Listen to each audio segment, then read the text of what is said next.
Nah, kita masuk pada perkembangan pesantren di Kabupaten Tasikmalaya. Jadi pesantren yang tua, yang diperkirakan tua di Kabupaten Tasikmalaya adalah pesantren Syekh Abdul Muhyi melalui pesantrennya di Pamijahan, yang berbasis di goa-goa yang banyak melakukan dakwah Islam di wilayah Tasikmalaya dan sekitarnya. Nah, sehingga lalu dilanjutkan juga berkembang pesantren Suryalaya, Cintawana, Sukamana, Cipasung. Itu adalah salah satu pesantren yang tua yang ada di Tasikmalaya. Lalu pesantren Suryalaya itu didirikan tahun 1905, tepatnya 5 September 1905 oleh Kiai Haji Abdullah Mubarak atau Abah Sepuh dengan pendirian sebuah masjid yang dijadikan tempat mengaji dan mengajarkan tarekat Qadiriyah wa Naqsabandiyah yang kemudian diberi nama Patapan Surya Raya Kajembaran Rahmaniyah sebagai cikal bakalnya. Dengan didirikannya masjid pada tanggal tersebut, peristiwa ini kemudian dijadikan titik awal berdirinya pesantren Suryalaya. Sebelum mendirikan pesantren Suryalaya, Kiai Haji Abdullah Mubarak ini mendapat pelajaran dari orang tuanya, yang juga mendapatkan pendidikan dari Kiai Jangkung di Kampung Cicalung. Selanjutnya ia belajar ilmu fikih dan ilmu alat di pesantren Sukamiskin, yang lanjut berguru pada Syekh Tolhah di desa Kalisapu dan di daerah Trusmi Cirebon. Nah, selain kepada kedua ulama tersebut, ia juga belajar kepada Syekh Khalil di Badura.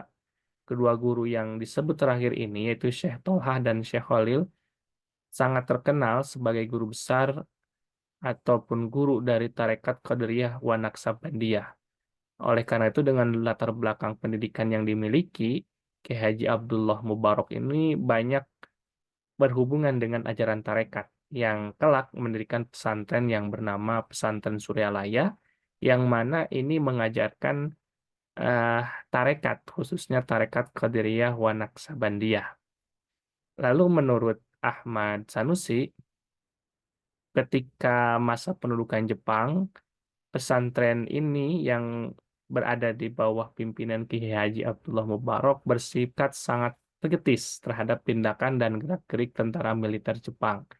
Pada masa revolusi fisik, Kiai Haji Abdullah Mubarak banyak memberikan perhatian terhadap perlunya semangat untuk mencintai dan mempertahankan kemerdekaan. Ia menganjurkan kepada para ikhwan atau penjemaah dari Tarekat Kadriawan Naksabandiyah serta para pemuda supaya berjuang untuk mempertahankan kemerdekaan. Nah, ini salah satu dokumentasi berkaitan dengan pesantren di Suryalaya. Yang kedua adalah pesantren Cintawana yang didirikan tahun 1917 oleh Kiai Haji Muhammad Toha yang dilahirkan tahun 1882 di Kampung Cireule, Desa Banjarsari, Kecamatan Pagerageng, Tasikmalaya. Tahun 1913, Kiai Muhammad Toha mendirikan pondok pesantren di Cipancor, Kecamatan Kadipaten Tasikmalaya, dan berlangsung sampai tahun 1917. Karena ketidaksenangannya terhadap pemerintah Belanda yang telah menghancurkan pesantrennya di daerah Cipancor, lalu berpindahlah ke Cintawana dan mendirikan pesantren baru, yakni pesantren Cintawana. Selama 28 tahun dipimpin oleh Ki Haji Toha, nah sampai meninggal dunia yang selanjutnya tahun 1945 itu sampai dengan 1948 dilanjutkan oleh anaknya Ki Haji Ali Khaliluddin. Selama memimpin pesantren ini banyak dibantu oleh Toha Muslim dan Ishak Farid. Nah, ini salah satu pesantren Cintawana. Lalu pesantren Sukamana didirikan 1927 oleh Kiai Haji Zainal Mustafa. Pesantren Sukamana terbagi dua, yaitu Pesantren Sukamana dan Sukahideng. Sebelum nama Sukamana dikenal orang, di daerah ini sudah ada pesantren yang bernama Pesantren Sukahideng, yang didirikan lebih awal, tepatnya 1922 oleh Kiai Haji Muhsin, yang tiada lain adalah kakak ipar dari Kiai Haji Zainal Mustafa. Oleh karena itu, nama Sukamana lebih dikenal dari nama Sukahideng, maka nama Sukamana lebih populer.